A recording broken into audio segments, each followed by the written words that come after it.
इस चैनल पर हम लोग मल्टीपल्स ऑफ इन्वेस्टमेंट्स के बारे में जान चुके हैं, राइट?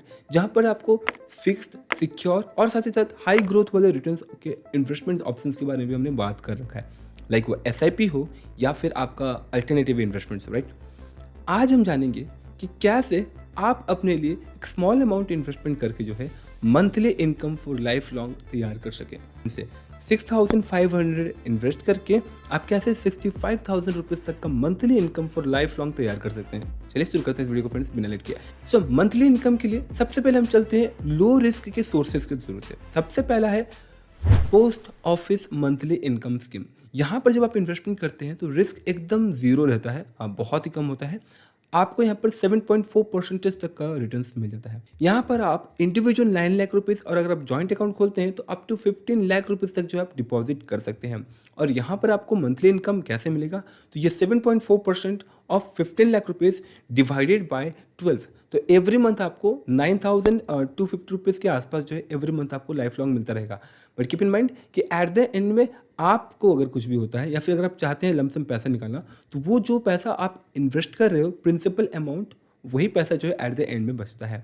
दूसरा ऑप्शन है सीनियर सिटीजन सेविंग स्कीम।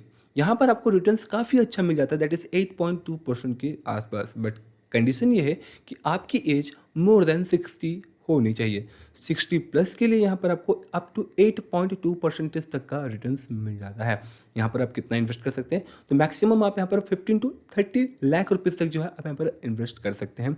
अब अगेन यहाँ पे जो आपको मंथली इनकम आने वाली है वो आपका इंटरेस्ट जो आप 8.2% पा रहे हैं 30 लाख के ऊपर, वही जो आपको monthly as an monthly income आता रहेगा। और ये कितना हो रहा है, तो अराउंड 20,000 रुपीज़ के आसपास आपका मंथली इनकम बन रहा है अगर आप 30 लाख रुपीज़ के आसपास अगर आप सीनियर सिटीजन सेविंग स्कीम के साथ प्लान करते हैं तो एट द एंड में यहाँ पर क्या बचेगा, तो आपका जो इन्वेस्टमेंट अमाउंट है 30 लाख रुपीज़ के आसपास वो आपको एट द एंड में मिल जाए। एंड तीसरा ऑप्शन है PMVVY। गवर्नमेंट का एक स्कीम है जिसके थ्रू से आपको अप टू 7.4% तक का गारंटीड रिटर्न्स मिल जाता है। अगेन ये इसे मोटिव से बनाया गया है ताकि आपको जो है एक मंथली इनकम मिलती रहे। और यहाँ पर आप मैक्सिमम 15 लाख रुपीज़ तक जो है डिपॉजिट कर सकते हैं और जिसके थ्रू से अगेन आप 9,250 रुपीज़ के आसपास जो है एवरी मंथ आपको मिलता रहेगा, अब जब तक आप चाहें तब तक। अगेन एट द एंड में जब भी आप इस स्कीम को बंद करते हो, ओवरऑल आपका इन्वेस्टेड अमाउंट जो प्रिंसिपल अमाउंट है 15 लाख रुपीज़ वो आपको मिल जाता है।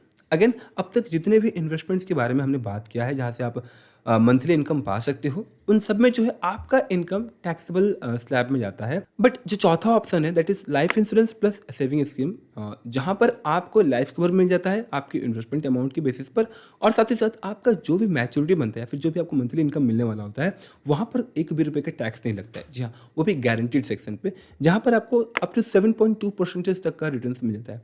अब यहाँ पर अगर आप लमसम इन्वेस्ट करते हो तो अगेन आपको जो है 4 से 5 साल का जो है आपको अपना पीरियड रखना होता है। और अगर आप इमीडिएट इनकम चाहते हैं तो वो भी कर सकते हैं। यहाँ पर आप मैक्सिमम 24 to 25 लाख रुपीज़ के आसपास जो है आप इन्वेस्ट कर पाते हो। और कोई भी टाइमिंग नहीं है कि आपको कितने समय तक रखना है, आप जितना लंबा चाहो उतना लंबा आप प्लान कर सकते हो, राइट? और with the zero tax.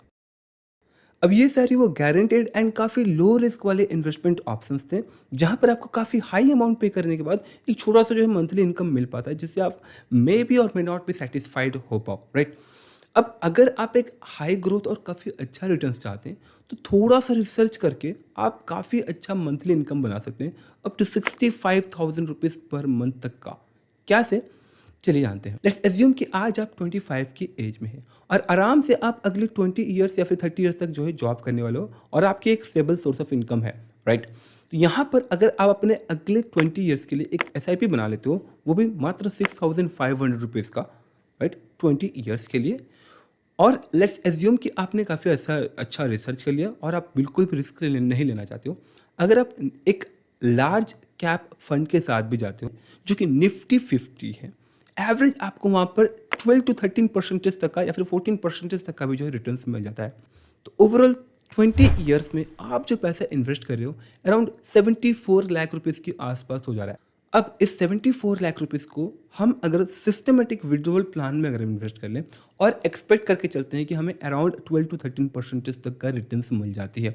Again Nifty 50 last 10 से 20 साल में जो है दे रखी है 12 to 13% तक का, दैट्स वाई में हम इसे मान के चल रहे हैं लॉन्ग टर्म गोल के साथ, राइट। और ये जो कॉर्पस आप टोटल 74 लाख रुपीज़ का बनाते हैं, इसे हम सिस्टमेटिक विड्रॉल प्लान पर अगर हम ऐड कर लेते हैं, डाल देते हैं, और अगेन मान के चलते हैं कि 13% पर एनम तक का रिटर्न मिलता है, ठीक है। तो अगर आप 65,000 rupees per month systematically withdrawal करते हैं फॉर द नेक्स्ट 30 ईयर्स तक, तो एट द एंड में जो आपकी वैल्यू है, टोटल आप कितना एक्सपेंड कर रहे हैं, तो इस 30 साल में ओवरऑल आप 2 करोड़ 34 लाख रुपए के आसपास आप खर्च कर रहे हो।